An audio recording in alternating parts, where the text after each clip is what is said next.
அனைவருக்கும் வணக்கம். Welcome to குட்டி ஸ்டோரிஸ் பை ஹரி. நாம் இன்றைய பதிவில் பார்க்க போவது எச்சில் இலைக்கு எங்கே இடம். காலை 4 மணியிலிருந்து படுக்கையில் புரண்டு கொண்டிருந்தாள் லலிதா. கட்டில் சத்தம் கேட்டு யாரும் விழித்து விடுவார்களோ என்று அவளுக்கு பயமாக இருந்தது. சத்தம் இல்லாமல் எழுந்து உட்கார்ந்து ஜன்னல் வழியே தெரிந்த சிறு வெளிச்சத்தையே பார்த்து கொண்டிருந்தாள். நேரம் நத்தையை போல ஊர்ந்து கொண்டிருந்தது. சுவர் கடிகாரத்தின் வினாடி முள் அசையும் ஓசை இப்போது அர்ஜுன் படத்தில் டைம் பாம்பில் இருந்து வரும் சத்தம் போலவே கேட்டது.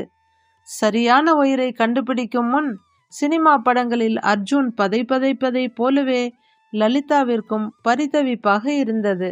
ஆனால் நெற்றியில் பொட்டு பொட்டாக வியர்க்கவில்லை. ஏனென்றால் அது கோவையில் உள்ள குனியமுத்தூர்.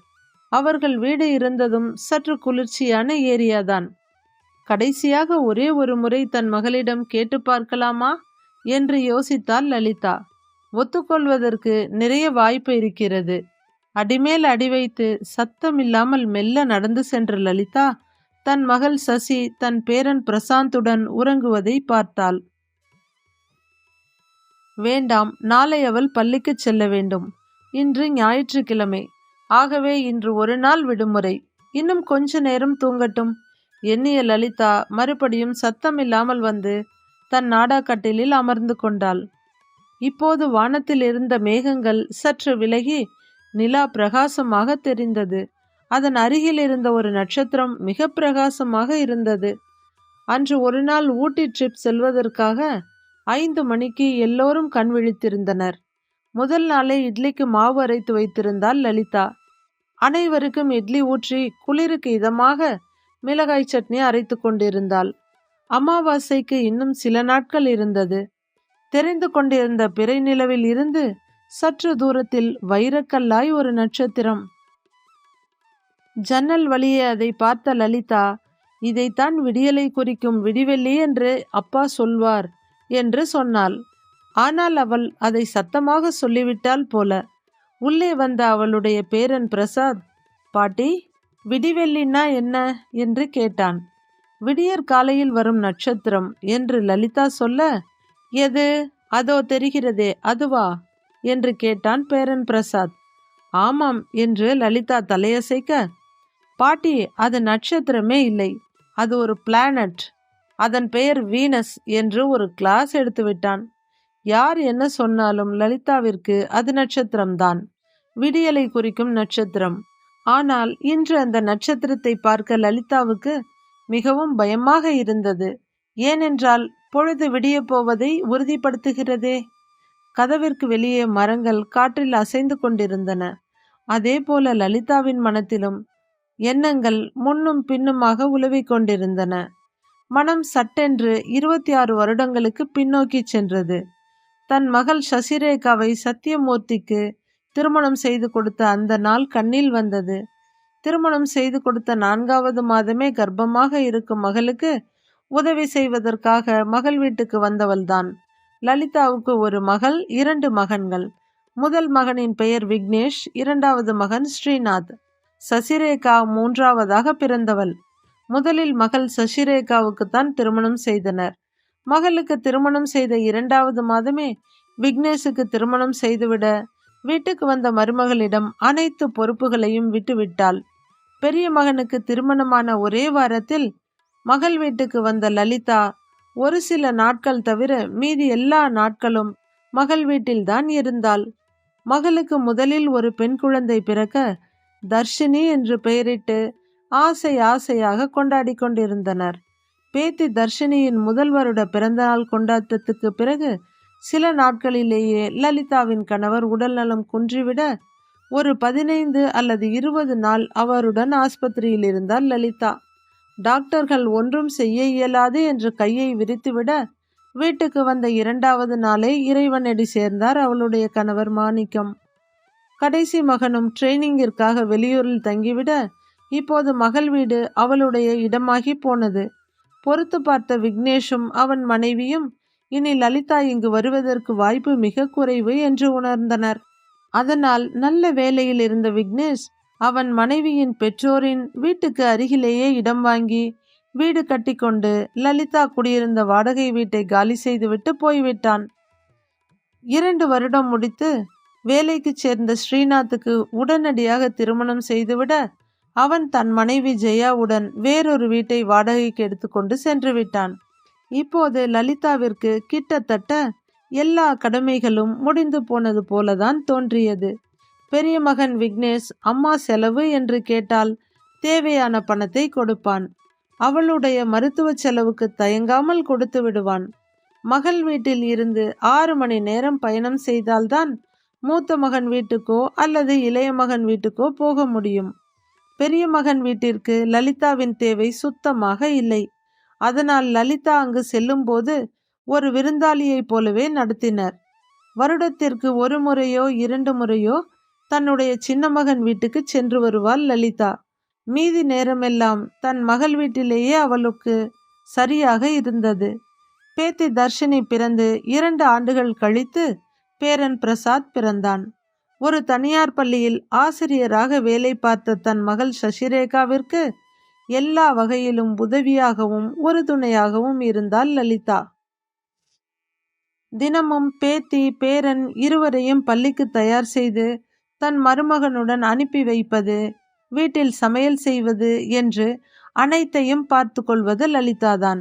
இப்படியே தன் எண்ண அலைகளில் மூழ்கி இருந்த லலிதாவின் அருகில் வந்து நின்றாள் சசிரேகா. ஏம்மா தூங்கலையா? இந்நேரத்துக்கே எழுந்திருச்சு உட்கார்ந்து இருக்கீங்க. காலையில் 8 மணிக்கு தானே ட்ரெயின். இன்னும் கொஞ்ச நேரம் தூங்குறதுனா தூங்குங்க. சமையலை அவர் பார்த்துக்குவாரு. காலையில் சப்பாத்தி போட்டு குருமா வைக்க சொல்லி இருக்கேன்.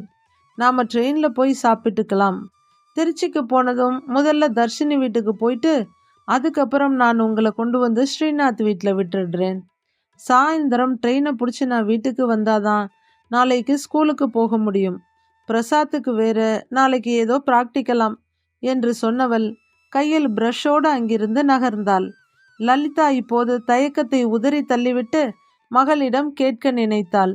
மாப்பிள்ளை சத்தியமூர்த்தி எழுந்து வந்து கொண்டிருந்தார். நாக்கின் நுனி வரை வந்த வார்த்தைகள் அப்படியே நின்றுவிட்டன. மருமகன் அங்கிருந்து நகர்ந்ததும் மகளிடம் வந்த லலிதா, சசி, நான் கண் ஆப்ரேஷன் இங்கேயே பண்ணிக்கிறேனே. இப்போ இதுக்காக ஸ்ரீநாத் வீட்டுக்கு போனா அவனுடைய மனைவி ஜெயா ஏதாவது சொல்லுவா. கண் ஆப்ரேஷனுக்கு தேவையான பணத்தை விக்னேஷ் கொடுத்துடுவான். அதனால இங்கேயே பண்ணிக்கட்டுமா என்று குழந்தை போல கேட்டாள் லலிதா. திரும்பி லலிதாவை பார்த்த அவளுடைய மகள், அம்மா, இங்கே வீட்டில் யாரும் இருக்க மாட்டோம். நான் ஸ்கூலுக்கு போகணும், அவருக்கு ஆஃபீஸுக்கு போகணும், பிரசாத் காலேஜுக்கு போயிடுவான். உங்கள் கண்ணுக்கு யார் மருந்து போட்டு விடுவா? சின்ன அண்ணி ஜெயா வீட்டில் தான் இருக்கா. அவ உங்களுக்கு போட்டு விடுவா இல்லையா? உங்களுக்கு கண் ஆப்ரேஷன் திருச்சியிலேயே பண்ணிடலாம். யோசிச்சுட்டு இருக்காம போய் குளிச்சுட்டு வாங்க என்று கூறிவிட்டு தானும் கிளம்ப தயாரானாள். எனக்காக ஒரு 10 நாள் லீவ் எடுத்துக்கொள்ள கூடாதா என்று கேட்க நினைத்தவள் எப்படியும் மகள் ஒத்துக்கொள்ள போவதில்லை என்பதை உணர்ந்ததும் இதற்கு மேல் பேசுவதற்கில்லை என்ற முடிவுக்கு வந்தாள். தன்னுடைய துணிமணிகளை பேக்கில் எடுத்து வைக்கும்போது முன்பெல்லாம் திருச்சிக்கு போய்விட்டு வருவது போல இல்லாமல் மனதில் ஏதோ வித்தியாசமான உணர்வுகள் தோன்ற ஆரம்பித்தது. பேரன் பிரசாத்தும் மருமகன் சத்தியமூர்த்தியும் பெண்கள் இருவரையும் ரயில்வே ஸ்டேஷனில் வந்து காலை 8 மணிக்கு திருச்சி ரயிலில் ஏற்றிவிட்டனர். லலிதா பிறந்து வளர்ந்தது கோவையில்தான். திருச்சியில் கல்யாணமாகி போனவள் பிள்ளைகள் 3 பெற்று வளர்த்து திருமணம் செய்து கொடுக்கும் வரை அங்குதான் இருந்தாள். லலிதாவுக்கு கோவை திருச்சி என 2 ஊர்களும் நெருக்கமான இடங்கள் ஆகி போனது. மகளையும் திருச்சியில் இருந்த சத்தியமூர்த்திக்கு திருமணம் செய்து கொடுத்தாள். ஆனால் வேலை ஒன்றும் சரியாக அமையாததால் கோயம்புத்தூரில் இருந்த ஒரு கிரைண்டர் கம்பெனியில் சத்தியமூர்த்தி வேலைக்கு சேர லலிதாவின் மகளும் அங்கேயே சென்று விட்டாள். மகளும் மருமகனும் கோவைக்கு போன 2 மாதத்திலேயே லலிதாவும் இங்கேயே வந்துவிட அவளுடைய பெரும்பான்மையான நாட்கள் கோயம்புத்தூரிலேயே கழிந்தன. ட்ரெயின் கோவையிலிருந்து கிளம்பியது. ஆனால் லலிதாவின் மனம் கோயம்புத்தூரை விட்டு நகரவில்லை.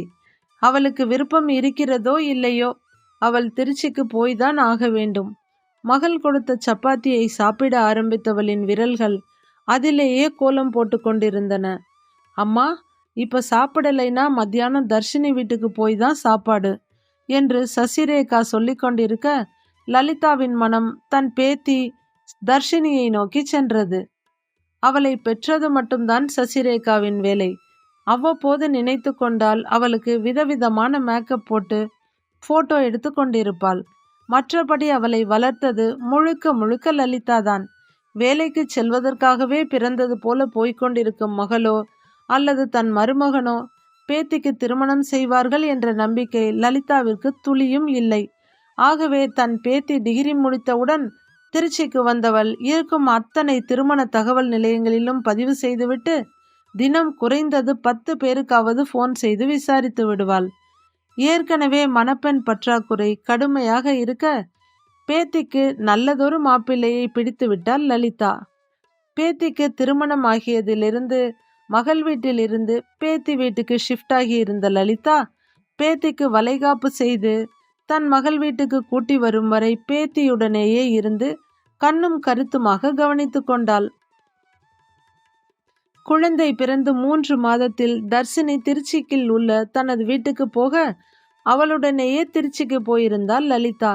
இதுநாள் வரை தன் பேத்தியையும் பேரனையும் கண்ணுக்குள் வைத்து வளர்த்த லலிதா இப்போது தனது கொள்ளு பேரனையும் பார்த்து கொள்ள ஆரம்பித்தாள். சில மாதங்களிலேயே பார்வை மிகவும் மங்கி போயிருக்க பேத்தி தர்ஷினி பாட்டியிடம், ஏற்கனவே நான் சின்ன குழந்தையை வைத்திருக்கேன், என்னையும் குழந்தையையும் அவர் பார்த்து கொள்வார், இந்த நிலையில் உங்களை எங்களால் பார்த்து கொள்ள முடியாது, எனவே நீங்கள் அம்மா வீட்டுக்கு போய்விடுங்கள் என்று அவளை தன் தாய் வீட்டுக்கு அனுப்பிவிட்டாள். கோயம்புத்தூரில் இருந்த மகள் வீட்டுக்கு வந்த லலிதா பார்வை குறைபாட்டால் சின்ன சின்ன வேலைகளை செய்யக்கூட மிகவும் சிரமப்பட்டு போனாள். இதை பார்த்து அவளுடைய மகள் சசிரேகா தன் அண்ணன்கள் இருவரிடமும் பேச, பெரியவன் ஆபரேஷன் செலவுக்கான பணத்தை நான் கொடுத்து விடுகிறேன், பார்த்து நல்லபடியாக ஆபரேஷன் செய்துவிடு என்று சொல்லியிருந்தான். சின்னவன் ஸ்ரீநாத், அதான் ஆபரேஷன் செலவுக்கான பணத்தை அண்ணன் கொடுத்து விடுகிறானே, அங்கேயே அம்மாவுக்கு ஆபரேஷன் செய்து பார்த்து கொள்ளுங்கள், ஆபரேஷன் சமயத்தில் ஏதாவது உதவி தேவைப்பட்டால் சொல்லுங்கள், நாங்கள் வருகிறோம் என்று சொல்லி போனை வைத்து விட்டான். அன்று இரவு முழுவதும் சசிரேகாவும் அவளுடைய கணவன் சத்தியமூர்த்தியும் உறங்கவில்லை. இன்னும் சொல்லப்போனால் சசிரேகா தான் அவளுடைய கணவனை உறங்க விடவில்லை. அவள் இரவு முழுவதும் தன் அண்ணன்களை இருவதையும் திட்டி தீர்த்தாள். 2 அண்ணன்களும் அவர்கள் தாயை பார்த்து கொள்ளும் கடமையிலிருந்து நழுவி விட்டதாக சபித்து கொண்டிருந்தாள்.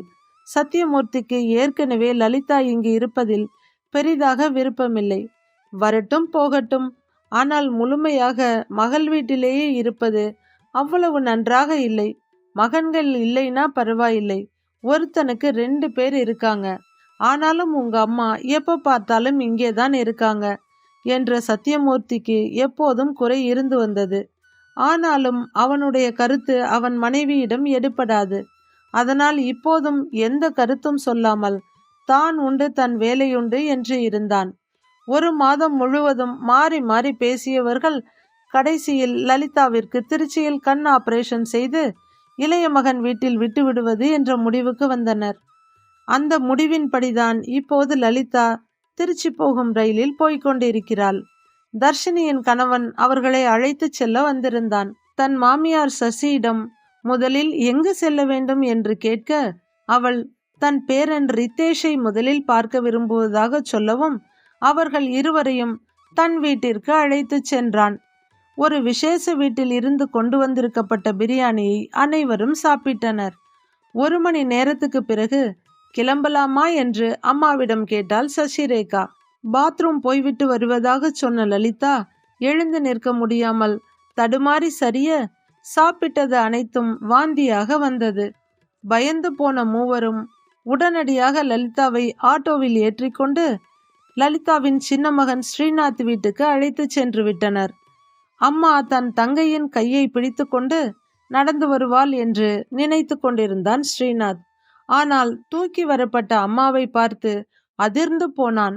வீட்டுக்கு வந்தவர்கள் வெளி வராண்டாவில் இருந்த கட்டிலில் அம்மாவை படுக்க வைத்தனர்.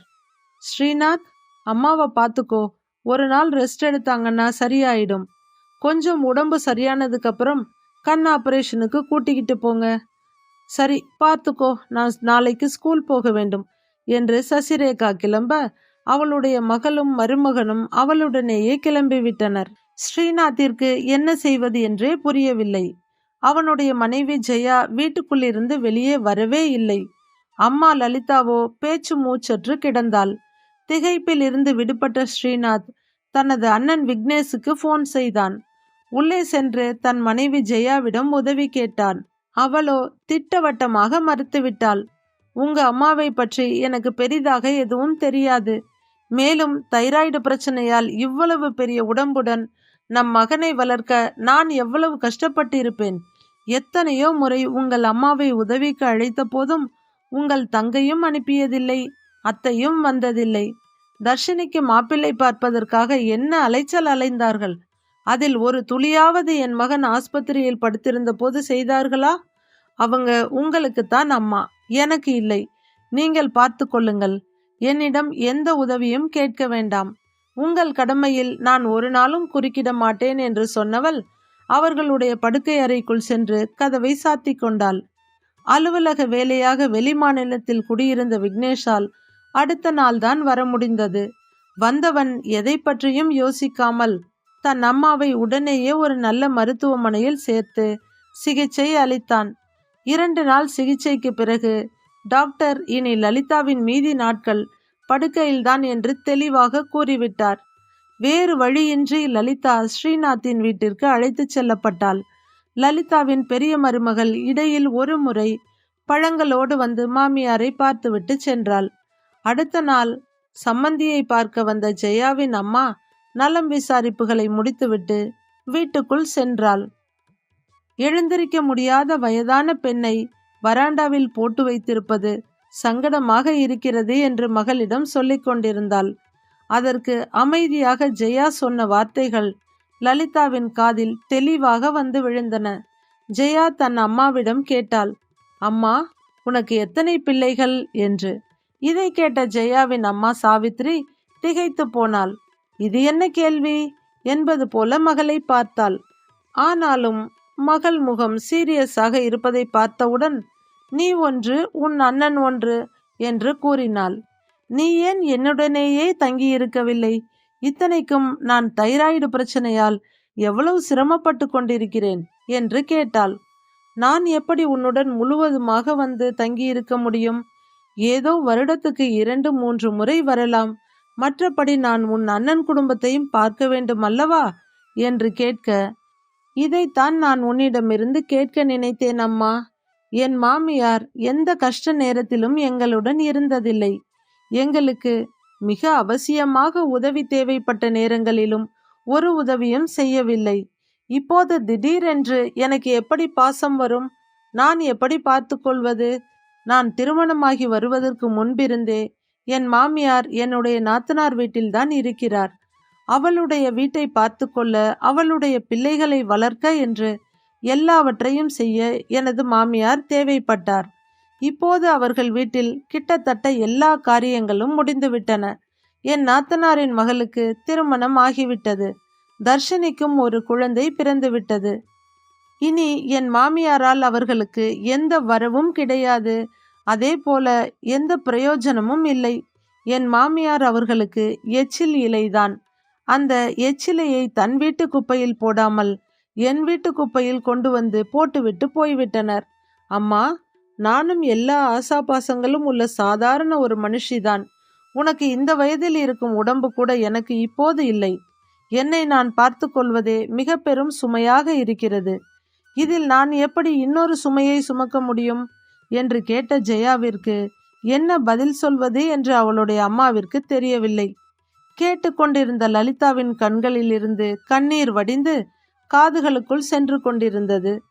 வாய் பேச முடியாத நிலையில் அவளுடைய மனம் கடவுளிடம் வேண்டிக் கொண்டிருந்தது. இறைவா, இந்த எச்சில் இலைக்கு இந்த உலகில் இடம் இல்லை. தயவு செய்து விரைவில் உன்னுடைய உலகத்தில் ஒரு இடம் கொடு என்று. தாய் என்பவள் தனது அனைத்து பிள்ளைகளையும் ஒரே மாதிரி பார்க்கும் மனப்பக்குவத்தை வளர்த்து கொள்ள வேண்டும். இன்றைய வாழ்வை மட்டும் கருத்தில் கொள்ளாது நாளைய வாழ்வை பற்றியும் சிந்திக்க வேண்டும். கதையை படித்த கேட்ட அனைவருக்கும் நன்றி. கதை பிடித்திருந்தால் லைக் செய்து நமது சேனலை சப்ஸ்கிரைப் செய்து கொள்ளுங்கள். நன்றி, வணக்கம். நமது புதிய சேனலான பக்தி ஸ்டோரிஸ் பை ஹரியில் தினமும் ஆன்மீக கதைகளை பதிவிட இருக்கிறோம். அதன் லிங்க் இந்த வீடியோவின் டிஸ்கிரிப்ஷன் பாக்ஸில் உள்ளது. அனைவரும் கண்டு கேட்டு ஆதரவளிக்கும்படி பணிவுடன் கேட்டுக்கொள்கிறேன். நன்றி.